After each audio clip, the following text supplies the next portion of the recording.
Yeah. That works. Here. He brought one up. Oh, okay. You need a stand.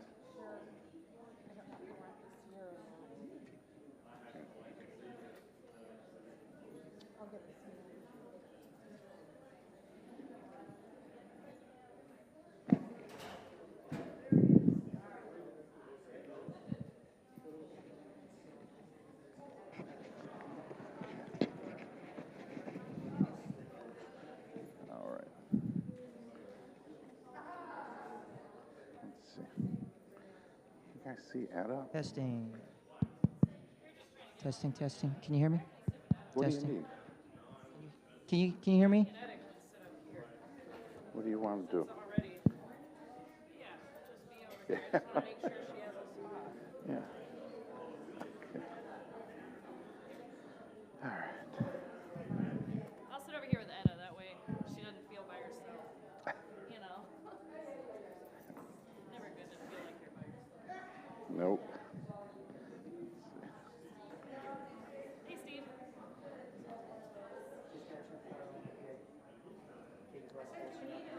Thank you.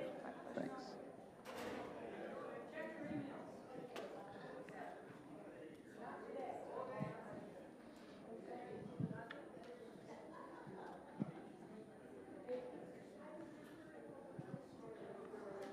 Hi, David. How are you?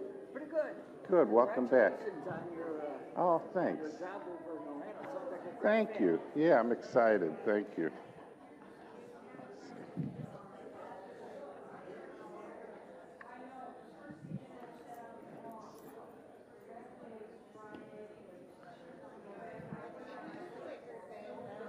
Yep.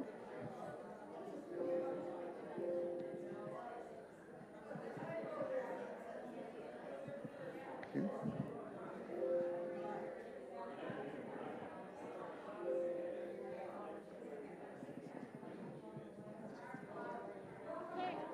But is it working? It's working? Okay. Okay. Etta coming? She's here today, right? Yeah, I've seen Etta today. Yeah. Oh, is she going back with Rick? There she is. Yeah. It's cold by the door. Welcome. How are you? Spots over here. I saved you a spot. Okay. All right.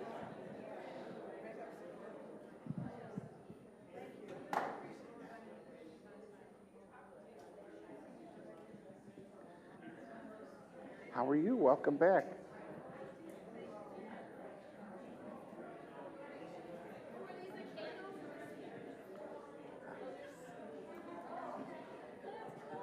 Let's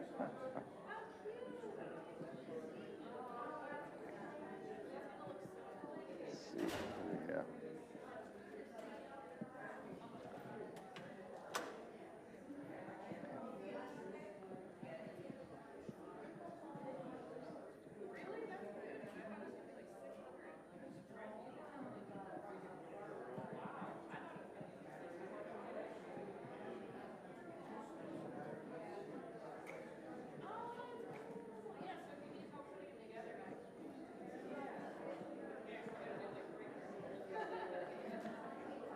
All right, good afternoon.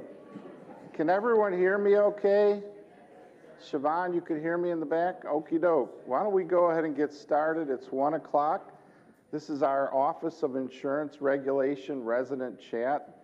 So it's a little different than most of our resident chats on a quarterly basis.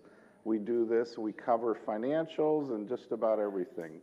So with that, in order to get started, I'll ask Etta to lead us in prayer.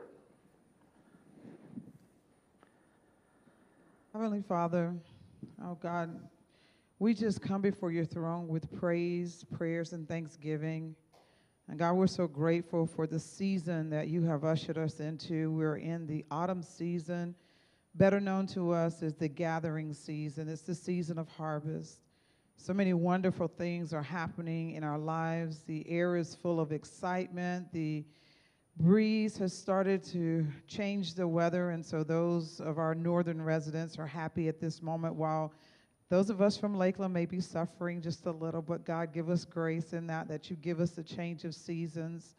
We thank you that your presence is always with us. You're here to guide us, lead us, and protect us. And so as we discuss the business and the activities and all the events of our campus, we ask that your presence would always remain with us, that we would keep our hearts centered on you, that our hands and our heads and our hands would do your work. In Christ's name we pray. We definitely lift up those who are in special need of an embrace, those in the hospital, those who may be going through still periods of bereavement. We ask that you continue to embrace them. In Jesus' name, amen. Amen. Thank you, Etta. So let me walk through the agenda for the OIR chat. So we'll go through, Cher will give the sales update, and we'll cover all the information there. Thank you for being here, Cher. And then I'll do the CEO ED report, and basically I'm going to update everybody on the affiliation, where we're at with the affiliation, and the recent board meeting that we had. Obviously, David is now at Waterman Village, so I'll be doing the report for the financials for the quarter. I'm using the same format that David had. I've kind of narrowed it down to specific key data that I'll go over with you. So bear with me on that. I'm not nearly as qualified as David is to do that. Assisted living update, we'll turn it over to Tasha, and Tasha will cover assisted living and life enrichment. Then we'll invite our administrator, Siobhan, up to cover Porter McGrath. And then we'll close with Etta, who will update us. And I saw she brought a prop, so that's pretty neat too. So Etta's going to update us in spiritual life. And then we'll have time for questions and comments as well.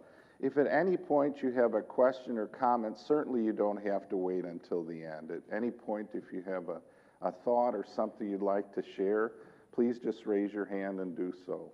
Okay? With that, we'll go ahead and get started with Cher. Do you want this one? There you go. Thank you. Can you hear me? I always start by saying I bring you good news, and I'm always glad I'm bringing you good news. So, year-to-date, life occupancy fee move-ins are 3,166,900. We have right now contracted and scheduled to move in 810,000. Contracts pending, awaiting medical reports. I just got one of those a minute ago. 299,500. So that's 1,109,500 contracted and contracts pending, which will give us year-to-date, upon the collection of those, if everything goes as planned, 4,276,400, which is 1,891,400 more than last year.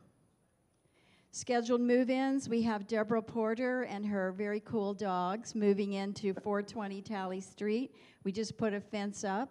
She thinks it's wonderful that she only has to remember her neighbors. Next door are the Palmers, and across the street are the Palmers. It makes it real easy for her.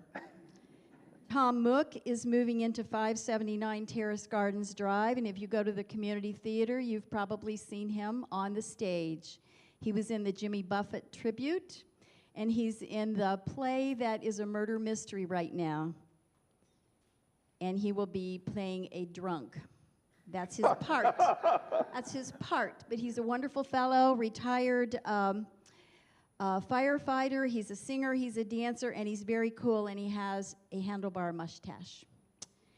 Carol Hoffman is moving into apartment A107. Mary Acevedo, we're still finishing her kitchen at 804 Lakeside Court. Dr. Alan Harvey is moving into 802 Lakeside Court. We're just finishing his sunroom. And Allison Braun is moving into 543 Terrace Gardens Drive. So we didn't put anybody on the waiting list this month, which is kind of a rarity. We normally do, but we do have 33 on the waiting list currently. We've had 39 residents transfer on site this year, and we've had 23 move-ins. So that's a lot. I have a house, a duplex, and a triplex unsold. I'm still in conversations on those. And the duplex is getting a new sunroom, and we have 6 apartments unsold. That's our story. Yay. Thank you, Cher. Well done. So that, as I've said every month since Cher's been reporting, is so critical to our organization. I remember when I first started here and we were talking about entrance fees. And entrance fees are what fund our capital budget and what allow us to pay down debt. And then if there's anything left over, it allows us to invest money so we can gain interest. So extremely, extremely important to get those entry fees. And that's really carried us, through a challenging time this year. So we're grateful to Cher, Susan, Rick and his team for getting the units turned around in a timely manner and an effective manner. So it's going well. So thank you. So with that, I'm going to start my report. You may recall in the OIR reports, it's always covering the board meeting that occurred in the previous month. So our board was not intending to meet in October because what was supposed to have happened by October 26th? The closing. So we are still waiting for the Office of Insurance Regulation and the Agency for Healthcare Administration. They've received the applications for the affiliation between Westminster and Florida Presbyterian Homes, but now we're in the bureaucratic world of tape.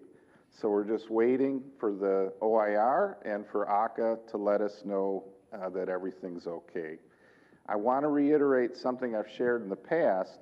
The only time that we're aware of in the state of Florida where OIR denied an applicant was when it was an outside of the state applicant that didn't actually fill out the documents and paperwork. They went directly to the organization and negotiated the terms without letting OIR, the Office of Insurance Regulation, know.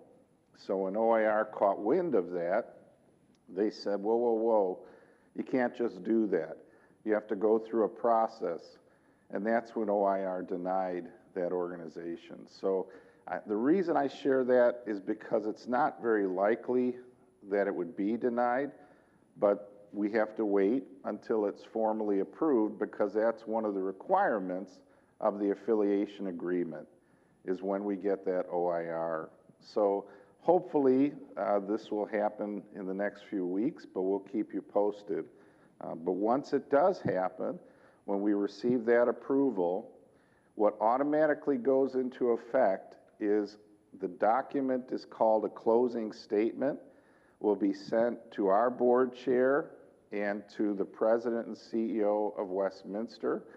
They'll sign the closing statement, and at that point, our board, their resignations that they've already submitted will be enacted, and so the governance will be under Westminster at that point in time. So that's really when everything transitions at that point. So we'll keep you in the loop and communication as we learn more about OIR and ACA, but that doesn't mean nothing is happening.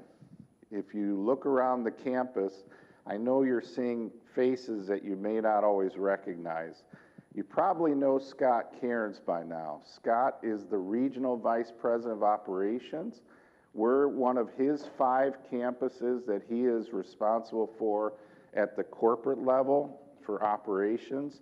Scott is a rather tall gentleman, so he's easy to spot. I've been meeting with Scott every week. He's been out here every week, since we signed the affiliation agreement. We've enacted with our management team and our exec team a number of new processes and protocols that we've put into place for operations.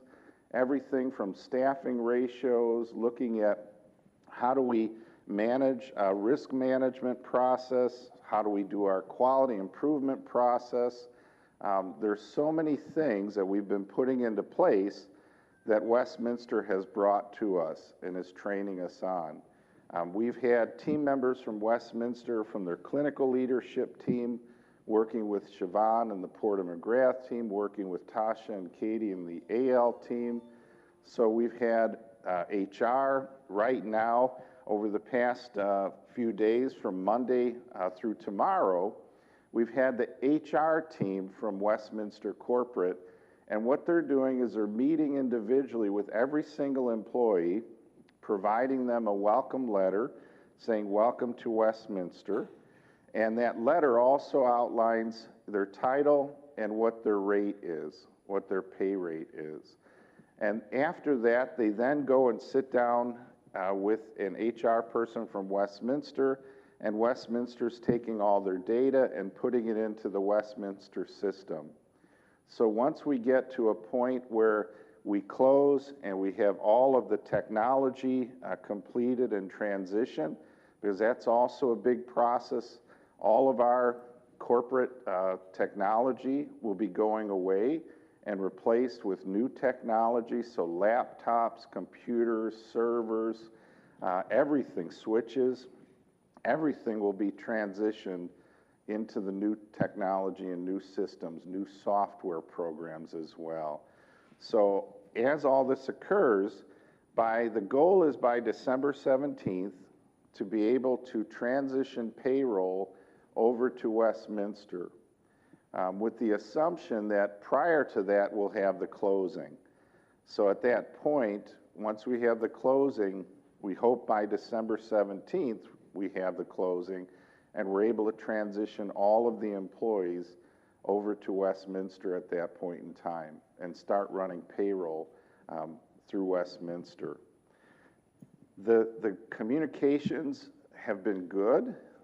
It's, as I've said with our team, we all have full-time jobs. We just got about a third of another job added to us through this process because it's time-consuming. Reviewing new processes, learning new processes, meeting with people. There's a lot that is going on, you know, in terms of training and development for all of us. It's the same for them. I was pointing out that if you look at their history, they're about a year older than us, and in that time, they've had, now we're the 10th affiliation. So out of about 69 years, they've had 10 affiliations. So we're working with team members from Westminster who may not have ever done an affiliation before. So for them, they have their day-to-day job as well, just like us, but they're having to also pick up the work that comes in with an affiliation. So for all of us, it's been a learning experience. I think overall, it's been very positive. The feedback I'm getting from our staff, especially this week, has been positive. I think we're seeing the transition of data and information is going very well. It's one of the key things I want to share that I learned this morning was they have hired an executive director for the campus. You'll be receiving, and our employees will be receiving, a letter likely on Friday. It's to go out on Friday announcing who that is and hopefully when that person will get started. I know the person is in onboarding right now. I was told that the person's already been hired and is in their training and onboarding program. And so hopefully that letter will clarify exactly when that person will be here and we'll be able to introduce him to you. I'm really looking forward to that introduction to you all.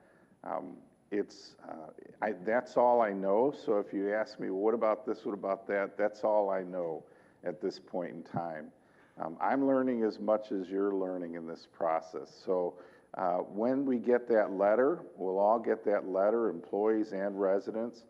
Hopefully that'll clarify specifics of when that person will be on campus and starting. That letter, again, will go out to our board, it'll go out to residents and to all employees. We'll do a transition period between myself and the new ED. Probably won't be more than a week. I would think probably a few days. It'll be an opportunity for us to introduce you to him, him to you, to introduce him to our staff and our staff to him, to meet with some of our board members so he has a context of the organization from members of our board, and then just basically answering questions and being there for him to show some of the systems and tools that we have in place and where there's a need for change and growth.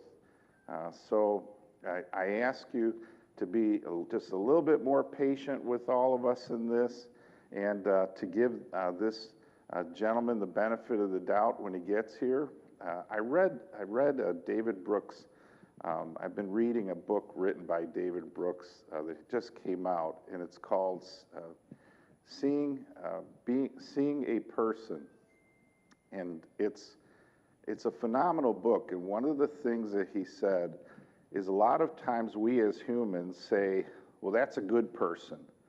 That's a bad person. I like that person. I don't like this person. And what he stresses is we are all human beings, and each one of us is like a river. We're all, in that context, in the analogy, we're all water, but sometimes the river bends this way, sometimes it bends that way, sometimes it's narrow, sometimes it's wide. And I think his point was, all of us as being human, there are things that we do that people agree with, there are things that we do that people disagree with, there's behaviors that could be qualified as that's a fair and reasonable behavior, that's nice, and there's behaviors that aren't so nice, and there's behaviors that aren't so great. But all of us in our lives have been all of those things. Not one person, even when you look at Jesus, when he went into the temple, he got mad and showed frustration in the temple. Those things are part of our humanity, right? So I ask of you forgiveness for the times where I have not been great in your eyes, in your beliefs, in your feeling and sense. And I ask you for your grace in those moments and times. And I ask you to give that grace to this gentleman when he starts. In the roles that we have in leaderships and any type of leadership in organizations or any type of facet in life, you are not going to make everybody happy all the time. And that's reality.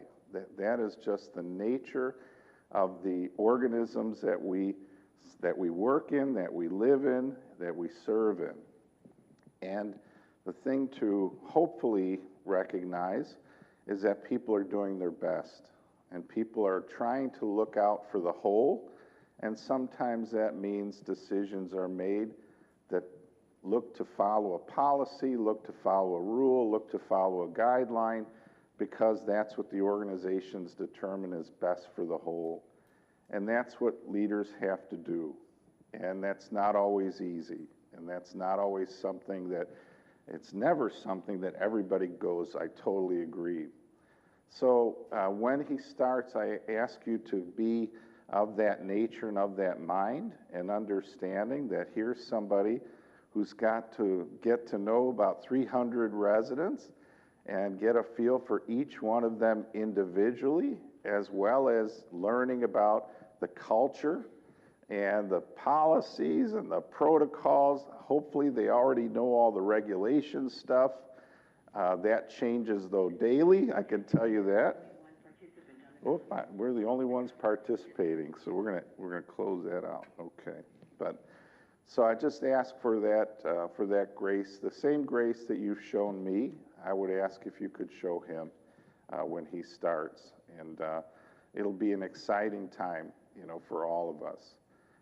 Please, Judy. You may not know this, and they may be waiting for this gentleman to come, but is Westminster hiring anybody else to come with him for a particular position?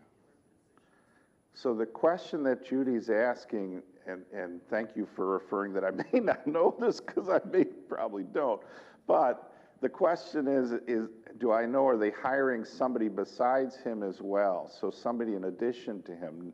As far as I know, no. Well, so I think what Judy's saying is they may want to wait if he needs to do any and let him decide so on. The affiliation agreement that we have says that they cannot terminate a position for 90 days after closing. Okay, so in that period, they can't just say, well, we're eliminating this position, we're eliminating that position. So to their credit, other organizations that I've talked to colleagues, they haven't put a 90-day window. They've said maybe 30 days. They've looked at it and said, we're not going to do any changes for 90 days. The only time they would change, I'll be right there, I'm sorry. The only time they would change is based on performance. So if an employee is being insubordinate or they're coming in with the drinking and smoking, if they're insubordinate and they're not doing their job, then that person could be let go, but otherwise, no.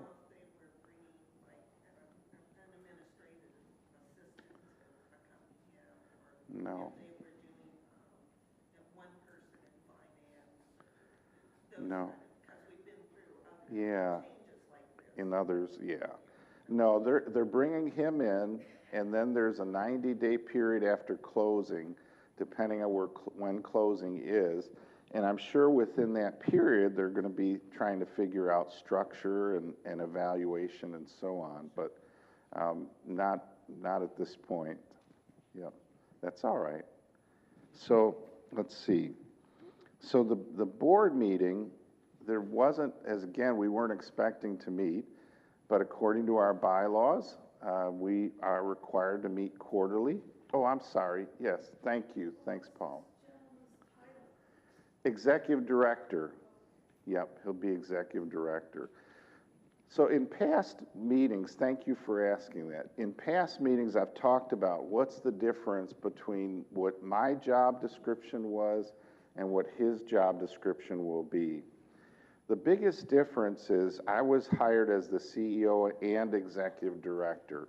So my direct supervisors were the board, our board of directors. His direct supervisor is the Regional Vice President of Operations. The Regional Vice President of Operations, Scott, that's who he will be reporting to. And then Scott reports to the Senior Vice President of Operations, and the Senior Vice President of Operations reports to the Chief Operating Officer, who reports to the CEO. So the difference is the ED here is focused on the residents and the staff here. He doesn't have to do board meetings, he doesn't have to do board policy, he doesn't have to do governance, he doesn't have to do strategic planning, he doesn't have to do master site planning. A lot of functions that normally have occurred here will be occurring at the corporate office. So he'll be able to focus on you. And I think that's a good thing. I've worked in an environment when I was with Covenant where I was an interim executive director on one of their campuses. So I worked within a large system. And I would have management meetings once a week with my management team. I would do individual meetings with the managers, and I would meet with the residents in even a little more frequently than we do here. I would meet with residents. It wasn't just the monthly town hall, but it was pretty much focused where I didn't have to worry about strategic plans. I didn't have to worry about a board, and I was able to spend more time with the residents and spend more time out on the floor in the community, which I think will be a positive thing, will be a really good thing for everybody here. So let's see, Lynn? So as we've talked about, and the question was, where will our board fit in? Once there's a closing, once we close, there is no more board. The board is at corporate. The corporate board of the organization has a sub-board, which Scott Langston, who's in the back, hi Scott, and Michael Tamney, who's our board chair now, will be on that sub-board with the COO, the CFO, and the CEO. And I'm thinking, there's somebody else and I'm blanking. But that's the sub-board, and their focus solely is here, but they meet on an as-needed basis. So any type of emergency that comes into the campus, that's when they would be scheduling a meeting. They have a regional advisory committee. That group is Scott and I believe Katie Piperata, and Katie was from our board as well. All of the regional group committees, all the regional board members meet for, I think it's now the Orlando region. And so they get together, they receive from the resident council president a resident report. That report is shared in that meeting. They meet quarterly. And then they represent their concerns and issues from their campus in that regional group. The reason they do that is because with the number of life plan communities like ours, I think there's 11, with that many life plan communities, they learn from each other. So when they get together and one campus is saying, well, you know, the food isn't what it used to be, and then the other campus is going, yeah, we have the same problem on our campus, they can look to see, you know, this seems to be happening throughout. Or if something's going really well on a campus and it's reported that we implemented this new OIR program and it's going really well, and the other campuses go, when do we get OIR? When does that come here? So there's a strength in being with a larger group, and that's why they do it that way with the regional advisory committee.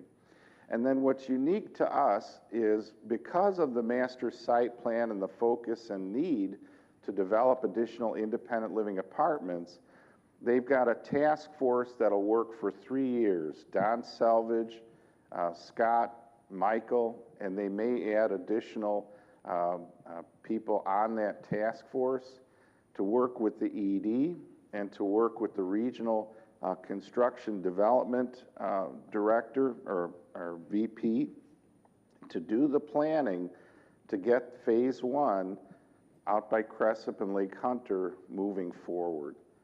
So they've not done that before, but they felt like because they don't have a campus already here, and this would be their first time in Lakeland, it would be very important to have those relationships, you know, that Don and Scott and Michael and others have as we move forward. Marge? Are there more than one Scott, or is every time you mention the name Scott? Yeah, Scott Langston is the board member. No, there's Scott Cairns, who's the tall, good-looking young guy from Westminster. Yeah, great Scott. Yep. No, we've got Scott Langston, the board member, and then Scott Cairns, the regional VP. So governance-wise, Lynn, that's how it'll work, how it'll function. That's all right. So when you elect your resident council, it's really important. The people you elect represent you. So it's really important. So that resident council president is going and filing a report at the quarterly regional meetings. So again, that's really important. Who you elect to represent you is really important. So the board met. The only motion that was discussed was focus on right now with not having a CFO as David has moved on. Right now I'm a signatory for all our banking and Rick is a signatory for South State. If I got hit by a bus, who takes that responsibility for the other banks and for the organization? So the board voted to have Tasha and Siobhan as the backups to me. Should something happen to me, they would act as signatory. There's a policy that we put in place about 4 years ago that identifies what authority that we have in terms of signing and signatures and authorizing, and what has to go to the board. So we'll all continue to function under that policy. And if anything, any questions or thoughts about, is this what I'm supposed to do? We have Bill Cloyd, who's a board member, who is a former banker, retired banker, and Michael Tamney as the board chair to go to and work through the board with any comments or questions.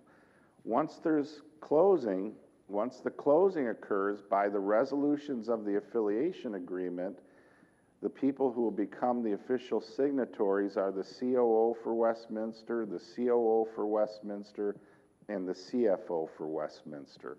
They'll have that responsibility of being the official signatories for the organization, as they do on all the other campuses. So that's the only motion that went forward and was voted on. The majority of the meeting is what I've been doing, talking to you guys about the transition, a little more detailed with them about different process and systems. But I think you'd get really bored looking at purchase requisition forms and how we do purchase requisitions now.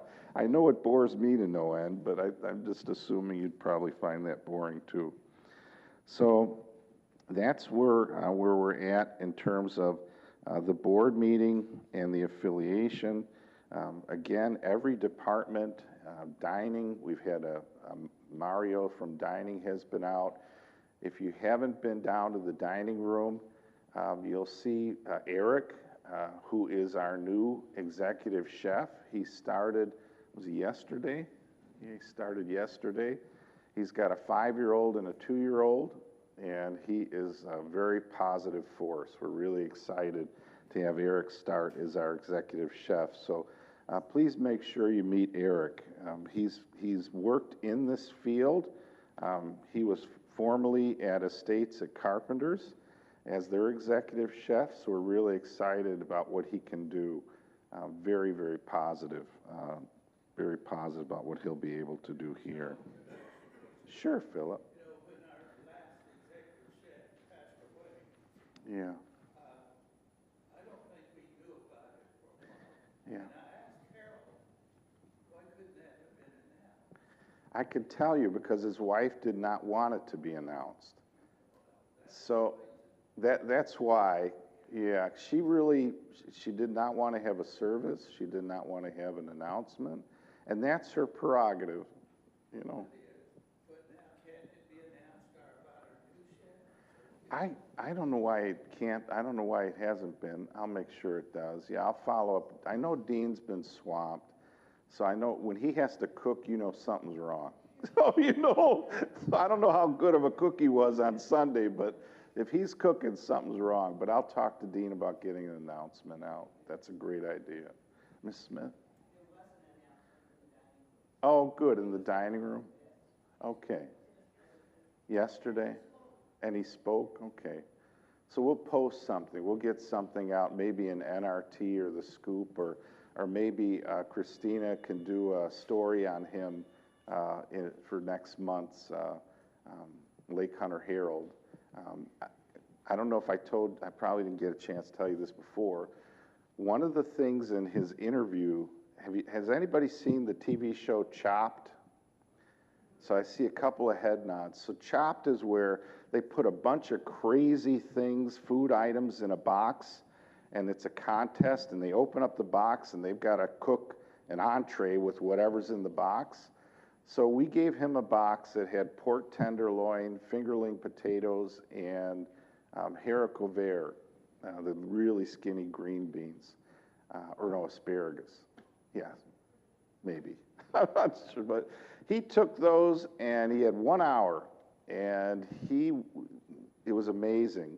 Chaz from Westminster, who's a chef, was watching his knife work, was watching to make sure he was cleaning everything and that he was using, you know, his gloves properly and just making sure everything was done the right way.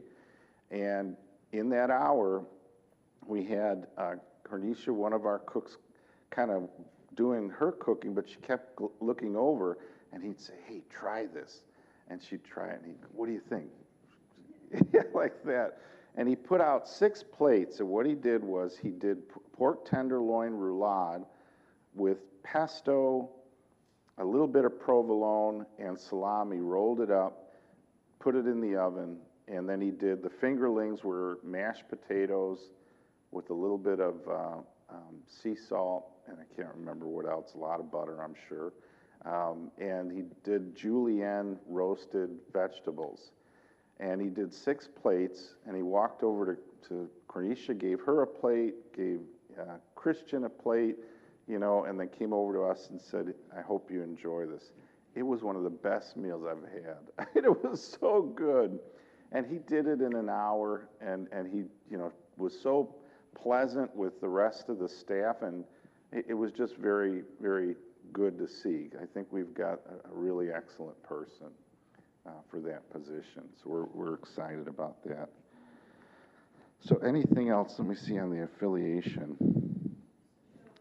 Please. Oh, Carol. Yes, I can't go into the health issues, but yeah, Matilda, hopefully she'll be, you know, back in the kitchen in about a week. Yeah, keep her in your thoughts and prayers. Yeah.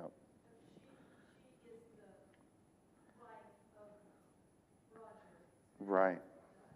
That's right. Again, she wants privacy. She does not want people coming up to her and expressing, you know, loss. I mean, she really, she said, because I said to her, you know, you've got a lot on your plate, and you decide what you need, and we'll support whatever you need. And she said, I need to get back to work as soon as I can. I just want to be doing the work. And so for her, that's the therapy. And so we need to respect her wishes and help her with that. So that, the other thing I wanted to share, I learned this morning, there won't be a COVID vaccine clinic. The Guardian Pharmacy is having a tough time getting the access to the new COVID vaccine, the bivariant, I think it's called. And so anyone who wants to get a COVID vaccine, which I would encourage people to do, contact Publix, contact Walgreens, contact CVS. If you're concerned about should I get this or shouldn't I, talk to your physician. You know, ask your physician, does he or she think it's a good idea for you? Always cross-check with your physician. Obviously, none of us know specifically, you know, your health issues. Your physician does. So, again, we won't be holding a clinic, but we highly recommend utilizing the resources that are out in the community. Shirley?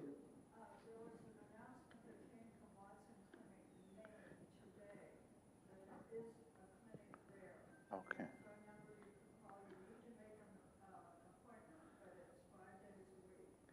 So Watson Clinic is hosting a COVID vaccine clinic 5 days a week. It used to be at Pablo. You know what we can do? We'll find out where Watson Clinic is holding and where the hospital is holding, and then we'll post that in the newsletter so people can see when and where they're available. I'll get to Carol and then Larry, and then we'll. Southgate Publix. Yeah, Publix has been putting out a lot of ads saying that if you need the COVID vaccine, to check on Publix. I'll get Larry. Well, we got our flu, and then a week later, our COVID at CVS.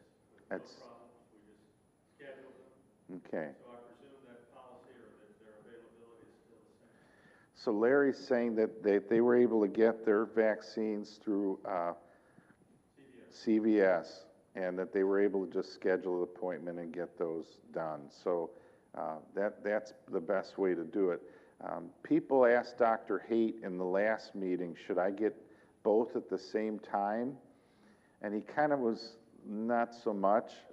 You know, you can, but you know your bodies really well, and You're kind of, might be pushing the limit a little bit if you get both vaccines at the same time. Ms. Smith?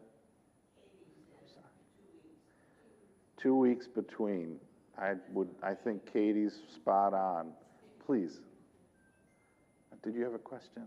Not behind, no, behind you. No, oh, okay. No, you're okay? Okay. All right, Dave. Is there any recommendation on manufacturer? We always had the shots here. Yeah. Manufacturer. Yeah. Is that still recommended? No. No. What they're telling us is the bivalent is the better option. That's what we're hearing. I don't know if Tasha or Siobhan, are you picking up on anything other than bivalent? Pfizer, Moderna, or any of those? Both of those have produced all the previous. Yeah. Yeah, I would ask your doctor, David. I mean, we're not hearing that the only thing I've heard is try to get the bivalent. That's why everybody was waiting for that one to come out. But yeah, I think best thing, talk to your physician and get that information. Okay, all right, I'm gonna move on to finance. Okay, let's see if I can get this working. So obviously this is the OIR quarterly meeting. I'm gonna cover the covenants. Remember what the covenants are? So we have two loans with, both are held by South State Bank. South State Bank says you have to meet these covenants.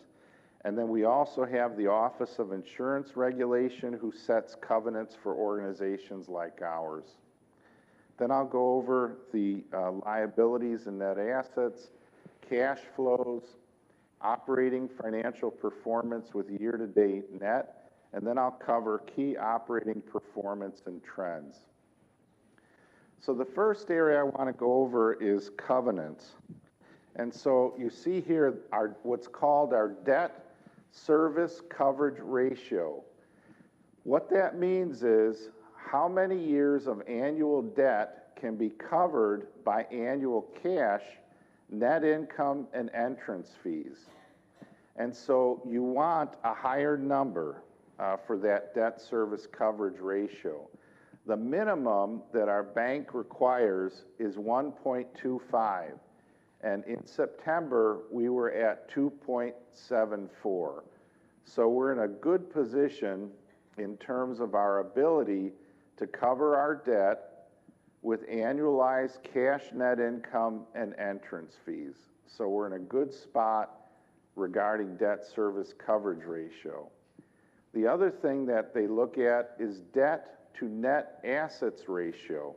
This is the reverse. The lower number you have, the better it is. The maximum that you get, that we would get allowed, is 1.25. And in September, we were 0.60. And how you determine the debt to net assets is you take all of your outstanding long-term debt divided by your equity, your net assets. And if you have a value that's higher than the 1.25, it means financially you're underwater. It means that you have more debt than you have the ability through your equity to cover. So very important. And again, we're in a good spot there. So we measure financial health not only through how does our operating budget work, but also through the covenants. And then we have covenant 3, which is days cash on hand. Days cash on hand basically means if for some reason we stopped receiving any cash at all, there was no cash coming into the organization, we would be able to pay our bills and our debt for 200.7 days. The minimum that the Office of Insurance Regulation requires is 100 days. So we're in a good spot. Those entry fees are critical. So we're in a pretty good spot. 12-month rolling campus occupancy. The Office of Insurance Regulation requires life plan communities to have an occupancy at 80% or higher. Across the entire campus, at the end of the 12-month rolling campus occupancy to year to date, we were at 86%. So we were at pretty good spot. Primarily, the residential living houses and assisted living are carrying. They have the highest occupancy rates. The independent living apartments, as shared earlier, we have 6 open apartments that are still available. And then Porter McGrath, we've had, like most providers in our area, in the summer kind of goes down. Why do you think that is? Why does occupancy in skilled nursing and rehab drop during the summer months? Well, it's hot as Hades, right? So all the snowbirds aren't here. So when the snowbirds come back, we start to see the hospital fill up, and sometimes it's elective procedures, and they need rehab. So we start to see our occupancy pick up. Our budgeted occupancy is 54, and I think today we were right at 54 with one of the people who just came in. So Porter McGrath is doing much better now and moving forward on occupancy. So let's see, our total current liabilities. I was trying to find that neat light. Oh, let's see. This is great. Total current liabilities. So it's compared for this year to last year. Our liabilities are $1.509 million. It went up from last year. Long-term liabilities also went up. Total liabilities altogether, current, long-term, we've got 31,297. Higher level of liabilities. Assets went down a little bit. Our net assets has gone down a little bit, but when you take these all added up, our total liabilities and net assets went up. So $55,970,000 as opposed to $55,877. So this is taking in all of the value of the campus all together and determining what is the total value of the entire campus in operation. So you want to see this go up. So now we get into the summary of our cash flows and financial reports. And there's a lot more detail behind all of this. I just wanted to give you the key points of each of the operating activities, investing activities, and our financing activities. So net income, this is critical. This is our operating loss for the year. This is total operating loss. When we look at the operating loss, one of the challenges that we've had is on the expense side. On the expense side, primarily this has been driven by agency use, overtime, and some level of expenses related to the affiliation. So we've had a number of legal fees and so on that also added to this loss. Now, what's made up for it is what Cher talked about earlier. These are our life occupancy fees. And I remember I talked earlier when I first started, I think at one budget, David said, I think we're going to have about 2.5 million in entrance fees. And at the time, there were a few board members that said, that's high. You know, and David said, I think someday we're going to be at 3 million. And he was right. You know, we're at a point now where our entrance fees, life occupancies, are over 3 million, and as Cher was projecting, we may even get over 4 million by year end. Cash flows from the operation, this is also positive. So between the entry fees and other cash coming in, this is good. But the total net loss is not good. We had budgeted for about a I think it was $528,000 loss within this time this year, but we're 200 plus over what we had assumed. So remember, last year, we took a hit of just over $2 million in net loss. So although we're making progress and we're seeing progress, and I'll talk about what's driving that progress a little bit later, we still have this challenge. Now, some of the things that will happen that will help offset this we'll talk about a little bit later, but some of the things that you'll see with Westminster is as they make changes and start picking up services at the corporate, that'll save money to the campus, which will help us drop this number down. The other thing that they're doing, which is helping us, is they are, give an example, the assisted living roofs, second floor assisted living air conditioning units. Rick went to every vendor he knew to try to get a vendor that could come in and fix those units. And the vendor said these LG units are out of date. We can't get parts for these. We can't fix them. We met with Westminster and we got 2 bids. They've done this work on these same types of units. So hopefully, we'll get those AL units fixed. John, Yeah. it says for the 3 months ended September 30th. Is it for the 9 months ended September 30th, or from January 1 through? Yeah, that shouldn't be for the quarter. This should be for the year to date. Yeah. Yeah. I was using one of David's old forms, but yeah. Investing activities, key results, cash flows from investment activities. So our investments are taking a hit.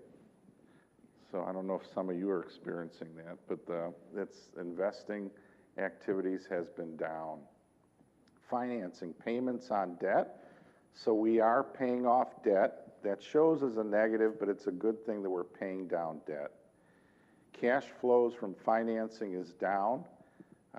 So we have 2 bonds that are outstanding, and the issue there is we're at about 249 in the hole on financing and paying down those bonds. Change in cash flow to the positive of 729, and a lot of that's driven by our entry fees. The cash, this is good. Cash beginning of period was $2,522,000 in cash. Cash at the end of the period, $3,251,000. And again, it's the entrance fees that are driving that number. So I went through this again. Net loss year to date, about $785,000. We had budgeted at about $528,000. Our monthly service fees, sometimes residents will ask, well, what do the monthly service fees go towards? They go towards the salaries, the wage, all of the operations are covered in the monthly service fees. So that's different than the entrance fees and life occupancies. The life occupancies and entry fees go towards covering capital budget, paying down debt, and investing when feasible. And again, as shared, and I've shared as well, that's what's saving us, quite frankly, is the entry fees are carrying the day for us. Yep. Yeah. Yeah. It showed red. Does that mean Yeah. we're not making payments? No, we're making payments. It's a negative. Yeah, that's a good thing. Yeah, we are. And we've been making payments on debt since I started because there was a period of time that we weren't paying down our debt. And David was very consistent about, we always have to be paying down the debt. No matter what we can afford, we've got to pay down the debt. One of the things that I know, and it's not so much here, I haven't heard it, but in other communities, when you hear an organization has, say, $15 million in debt, it scares people. And I've been in organizations, most of our industry, the organizations have a lot of debt. Why do you think that is? Why do you think organizations carry a lot of debt? Time value of money. Time value of money, great. Cost of the buildings, right? This one we're in, and for a bunker, probably not so much, but as Porter McGrath got built and AL got built, it created debt, right? And those types, any building nowadays is costing in the tens and hundreds of millions. So that's what drives that debt number. And so the key is look at your debt coverage ratio and your debt capacity, because it's like in my house. If I know I owe this much on my house, I try to look at my budget and say, what's it going to take for me to pay that off over time? And if I look at it and I can't see a way that I could pay it off over time, that scares me, you know. But in this industry, you carry a lot of debt and you pay down the debt, and as long as you're meeting those ratios, you're okay. You know, the lenders will still lend you money in that scenario. Please, Judy. About 15, I think it's about 15 million. Yeah. Who that? I'm sorry. I'll get Linda to get you that answer. I'm sorry. I don't have that off the top of my head, but good question. She's asking how much of the debt are we paying down that's not principal, right? Well, no, I'm asking how much are we paying on principal? Okay. I mean, we have to pay the interest on it. Right. But in order to reduce the debt, You got to hit principal. principal. Right. We'll get you that. I know, no, it's a good question. I'll get you that. I'll follow up with Linda. We'll get you that. Yeah, good question. That's all right. So, you know, what's important at the end of this is what are we doing about it? Because at the end of the day, we can all show numbers and say, oh, the numbers are good, the numbers are bad. But what you do operationally to affect those numbers is what's important. And I wanted to report, what are we doing to make those numbers better? And this is amazing, and it's something that I credit our Porter McGrath, Assisted Living, and HR. In September, nursing agency use was down. Last week in Porter McGrath, or week before, we had 0 agency. And the week before, only 3 hours of agency. That is a huge step forward. Assisted living is also meeting the target of 5% or less in agency, and both of these we believe will continue to be meeting that target of 5% or less. And how is that happening? As that's been our biggest expense challenge in our industry, not just here, but our entire industry over the past 3 years. What has happened that has made the difference? So in Porter McGrath, primarily what has happened is the market has changed. It's kind of, remember there was a period of time where everybody was raising the rates. The hospital was raising what they were paying nurses. Our competitors, we were all raising the rates. That's kind of flattened out. You know, that's just stopped, you know, where they're continuing on that race. So now nurses are saying, okay, I can't jump around like I was before. I want to find a place that is a good quality place that I actually want to work at. And so with Dawn as a new DON and some of our new team in Porter McGrath working with Siobhan, the administrator, people are coming and we're retaining them.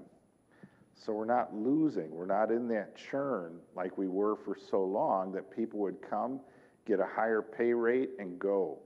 And so we're seeing that effect of the team gelling together and people saying, I want to work here. This is where I want to be. And so I think in Porter McGrath, that's making the difference. In AL, we've always had a good, strong team and leadership with Tasha and Katie and the people who've wanted to work there. I think the challenge in that, where we experienced some agency, was one shift, 3 to 11, on the weekends, a nurse.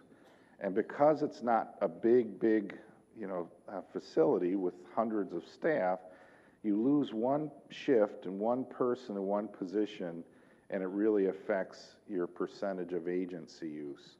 So we want to maintain this. We want to keep this going forward to maintain it under 5%. And it started in September. We started to see the change dropping in September, and then in October, it really dropped precipitously. So it's moving in a really good direction. So I talked a little bit about labor costs kind of leveling off. this is good, because if that continued, the economics would be extremely tough for our industry. So cash is still king. At the end of the day, the banks and lenders look to see what is your cash position. And because we've seen really strong sales in residential living, AL occupancies maintain strong position, Porter McGrath occupancy is picking up. We know IL is an ongoing challenge, but we're seeing more transitions from residential living into independent living apartments and assisted living. What does that do when residential living residents say, you know, I think I could be better served and have a better life living in an IL apartment or an AL where I'm getting support? It opens up an entry fee in residential living. And so SHARE's been able to transition people through the campus based on their needs. And the people that I'm seeing, it's all positive. People are glad they've made those transitions. That opens up opportunity in the residential living for entrance fees, which helps the entire organization. So that's a good thing. So those are the key things that we're seeing in terms of change. Any questions on any of the financials? Was this a good way to present it? Okay, all right. I know sometimes numbers can get crazy. Okay, all right, thank you. So with that, I'm going to introduce Tasha, our Associate Executive Director, and Tasha is going to cover assisted living and life enrichment, and then she'll introduce Siobhan, our administrator, and we'll introduce Etta. Thank you.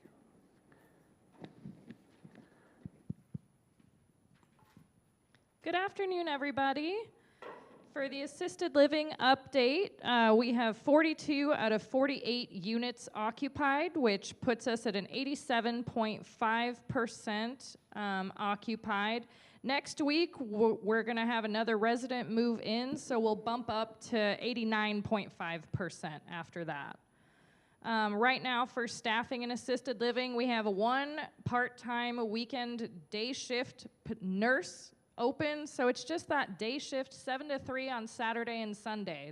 We're just trying to fill that one right now. Life enrichment, this is just the most fun time of year, so I'm really, really looking forward to the next couple months.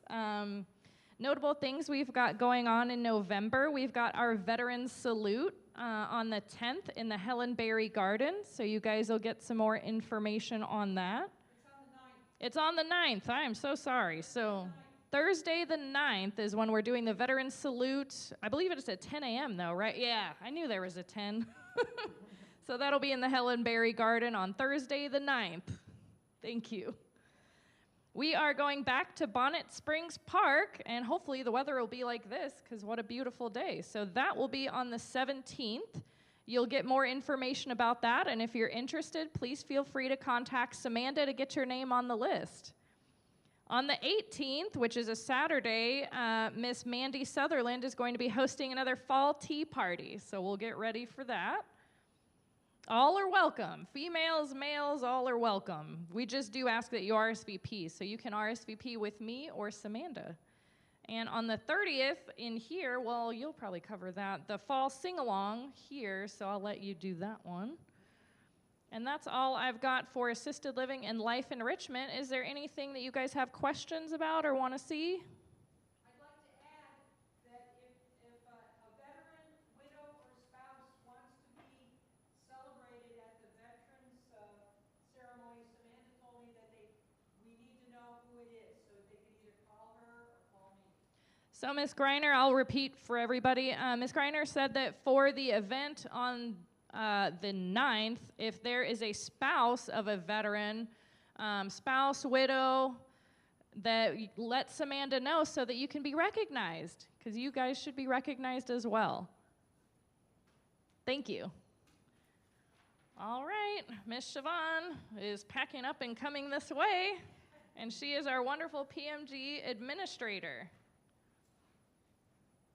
Well, now you got to do a fashion walk. You walk from the back. Good afternoon, everyone. That light is bright. Yeah. So, as Joe was sharing earlier, our current census today is 54. We have around, I want to say 17 Medicare and 7 managed care. I think that's what was reported today. So that's very good. The referrals are coming in. We, as Joe mentioned, we are in week 3 of using 0 agency hours on the floor. So we do have one position that is a temporary position right now that we are hiring for, which is an assistant director of nursing, and she is through agency, but she's not a floor nurse. So we are very thankful that we have the staff that we have now.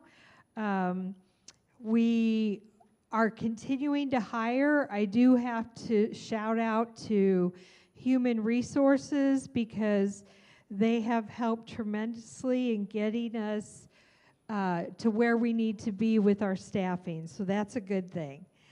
As a part of retaining staff, we do a lot of ongoing training each month.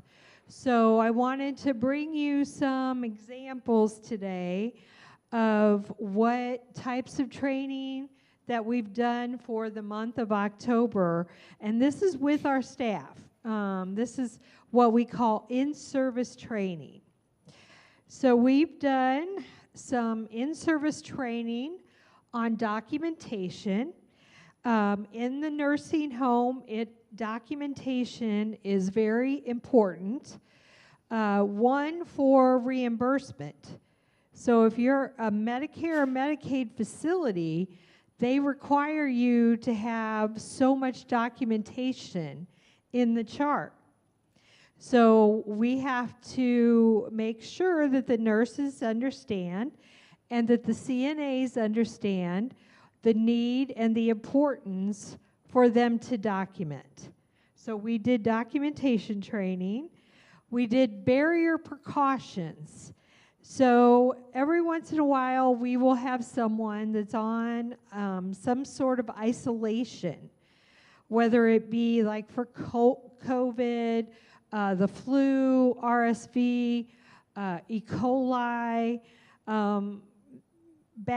different bacterias.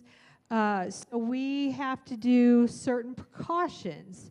And so this month, or the month of October, we trained on barrier precautions, okay?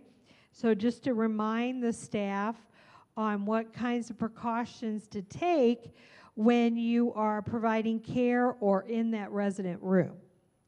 Then we have medication management.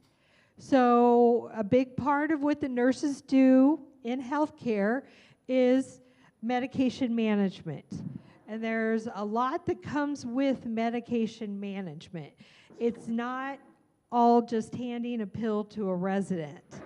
There's documentation, there's observation, there might be blood pressures taken, blood sugars taken. There's a lot that... You just stay open like that. That's weird. You doing okay?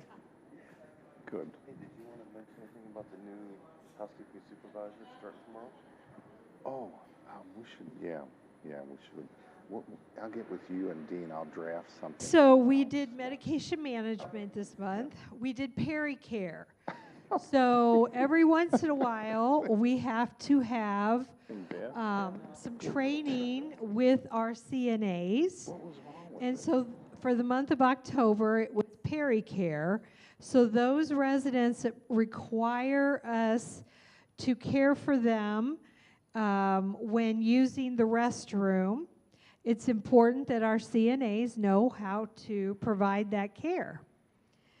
And then we did hand washing.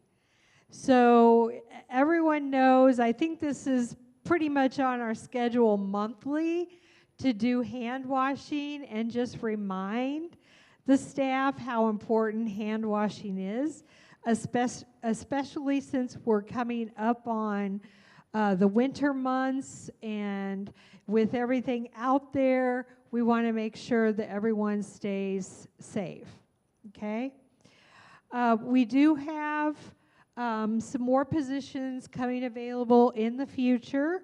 Westminster actually has positions in our healthcare that we do not have currently. So in the future months, we'll be looking at our management team and how it's set up and adding more positions.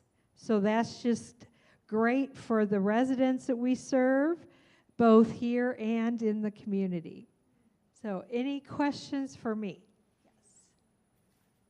I don't have a question, but I was a nurse for many, many years. I was a student nurse and then all the way to directing.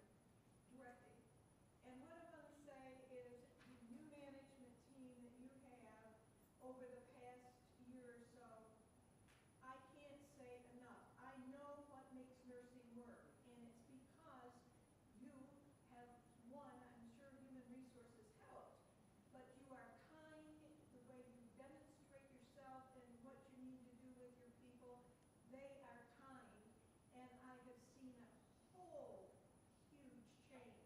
And I can walk onto a unit because I've been around a while and know whether it's good or not.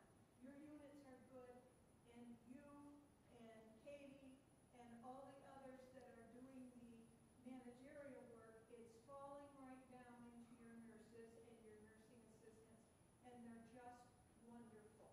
I want to let you know that. I mean, at night at the movies, I offer to walk people home afterwards.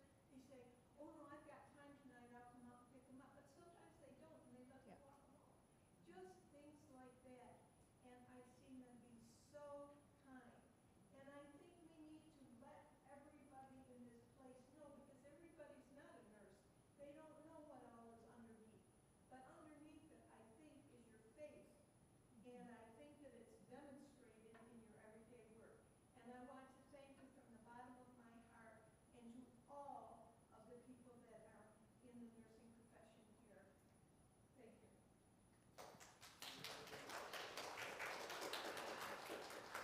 Thank you. Thank you so much for that comment.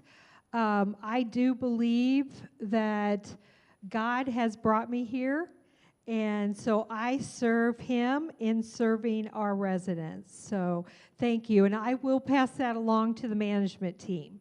I have a question. Last month I had to have blood testing before I ate, fasting blood test. And somebody came from Tampa. Why are we bringing somebody from Tampa when there are obviously people in Lakeland who could do the same thing? Okay, Tasha says that they'll look into it. So I don't know anything about the situation, but she's making a note, and she will get back with you. Her or Katie will get back with you. It's not, I just worried about the money we're spending bringing somebody from Tampa. We'll definitely check into it, and they will get back to you. Okay? Any other questions? All right. Well, thank you very much. I'm going to turn it over to Dr. Etta Owens. Okay, so I'm not a nurse. Hey, I love it. Just a few highlights as we bring our meeting to a close today. First, I want to say thank you. Yesterday was the last official day of Clergy Appreciation Month, but what a month we had. So thank you so much to all my fellow clergy, ministers, church workers, missionaries, evangelists, saints and sinners alike. How about that, Philip? Does that cover everybody? Okay, thank you all so much for the part you played in helping us really to celebrate and bring acknowledgement to that month. I got a lot of cards and candy and cookies and homemade bread. So The holidays are coming, so I'm going to have to check with Allison to see what the plan is for that, because mine's beginning to show. So thank you again. Joyful Singers will be singing beginning this month, the second Sunday in chapel. So our chapel service attendance has been increasing, which is great. Pat's been helping me keep numbers on that. And we also have residents and family members from the health center who are now coming over and attending chapel as well while they're on campus, which is really great. So I want to say thank you to those of you who are spreading the word. But Joyful Singers will be singing, which means we'll go up even more numbers on that, because the Joyful Singers, even though many of them belong to a local church here in Lakeland, they give that Sunday as their give back to the campus and attend, and they lead us in our hymns for worship. Our Thanksgiving sing-along, as Tasha mentioned, will be on Thursday, November the 30th at 3 p.m. in the chapel, and that was advertised in our Hunter Herald, and you'll continue to get updates on that in your Daily Scoop as well as in your Now Read This as that time gets a little closer. We don't have much happening in between that because, as in the Hunter Herald, you probably have already read, for the month of November, I'm actually going to take some vacation time.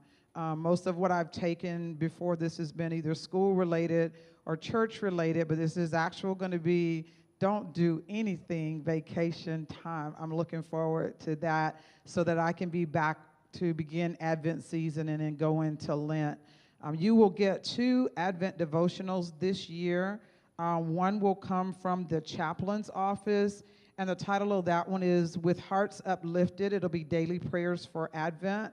And you all know that the Home with a Heart has kind of been our behind-the-scenes kind of mission, vision, and all for that. So that'll fit into your reading. And then Spiritual Life has ordered the Light of Grace, and that's really the theme of what our Advent will be. This will come from the Spiritual Life Committee on that. And so I see Judy shaking her head because that is the theme that we chose in collaboration. She and I and Martha Pope and a few others had talked about what is actually going to be our theme of unity for the campus. I know we're going with Christmas Wonderland, and parts of the campus will see Christmas Toyland, but what was the overriding theme of that? And Philip helped bring that to life when we were voting on what we were going to order for our Advent. So he got his prayer answered when we got the light of grace. And then we said, well, how do we show that light of grace?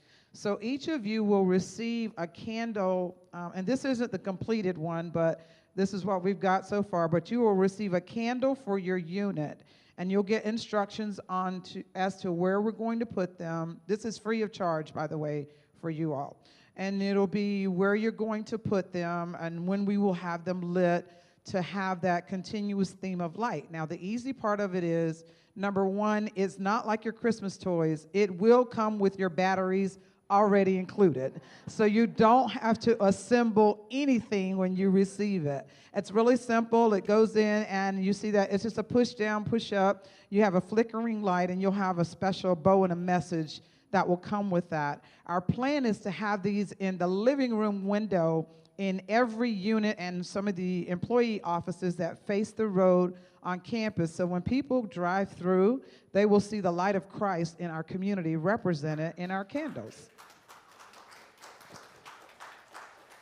And they will be yours to keep, or you can turn them back in for me to store for us to decide what we're going to do with that for next year. But I thought that was a beautiful theme to show our continuity, to show our love, to show our faith. And Tasha's going to do some video on that to make sure we get on Facebook so the world knows as they drive through our communities and see our lights lit that we're not hiding them under the bushel, but we're letting them shine so that God's love shows out throughout our campus.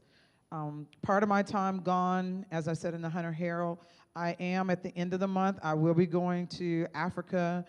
Many of you know I do a prayer group there with one of my colleagues and classmates I've been doing for about 2.5 years now. They're doing the dedication of their church, which they built during COVID. So I'm going over. I thought I was going over just to surprise him in attendance.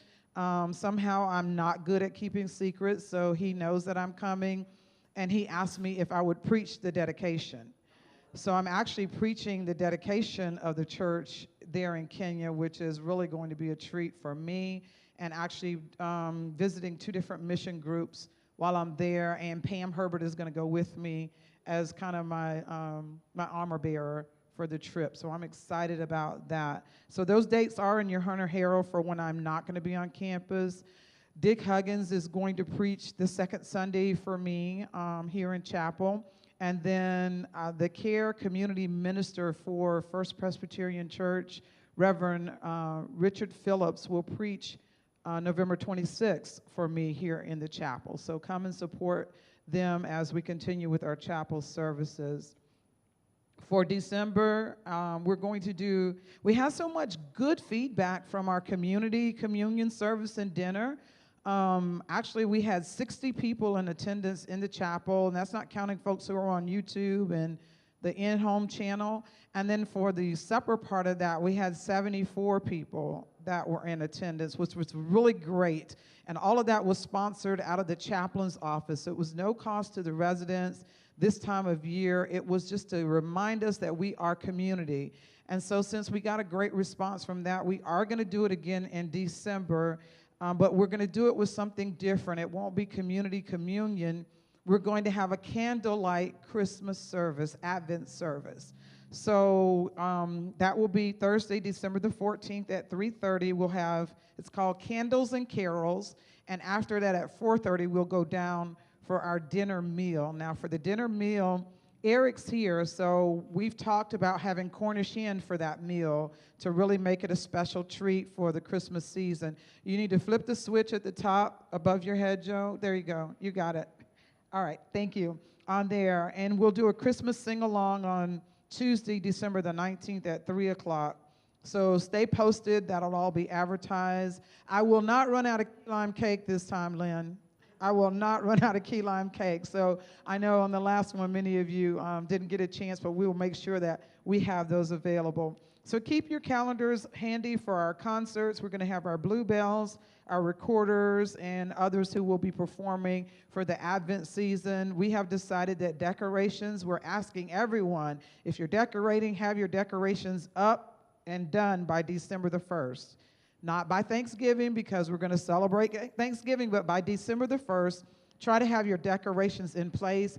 The decorations will not come down until Epiphany, okay? We are celebrating all the way through. It'd be a shame for us to stop the celebration before the wise kings show up, okay? So we're going to do it all the way through Epiphany, and you'll have those dates. The last thing I'd like to say is thank you to the residents and staff for this past weekend. This is one of the toughest weekends that I've served since I've been chaplain. We had 3 memorial services and 2 interments in 2 days. And that was quite a record. But residents came to the forefront, helped me with the setup, helped me with moving traffic to and from the chapel, helped me with the receptions down in the in the living room area, helped me even at the garden site, the memorial garden. So I want to say thank you to you, because I could not have done that in my own strength. And many people say, well, how did you do it?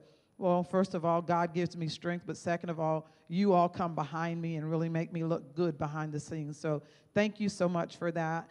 The bouquets that are in the chapel, this one is from the Wiswoodell family, and this one is from the Cushman family. And as you can see, they're beginning to fade. So if anybody wants to make a vase at home, feel free after this meeting to take a few buds and go ahead and make a vase, because after that, it'll be time for me to dispose of them. So thank you. Thank you. I love you. Thank you. I'm so sorry, Polly. Yes, you may ask me a question. Is your daughter going to Kenya? No, she is not. She is not. It's okay. Pam's going. So it's okay. Yana doesn't like to do trips now that take her more than 7 days. She actually started a fellowship this year, and she has 2 students. So her schedule, she added another job. So her schedule is really quite crammed in there, but it's okay. She's a good second. Any other questions? I'm sorry, I did not ask that. Any other questions? Okay, so for those of you who are baking, I like food. Thank you.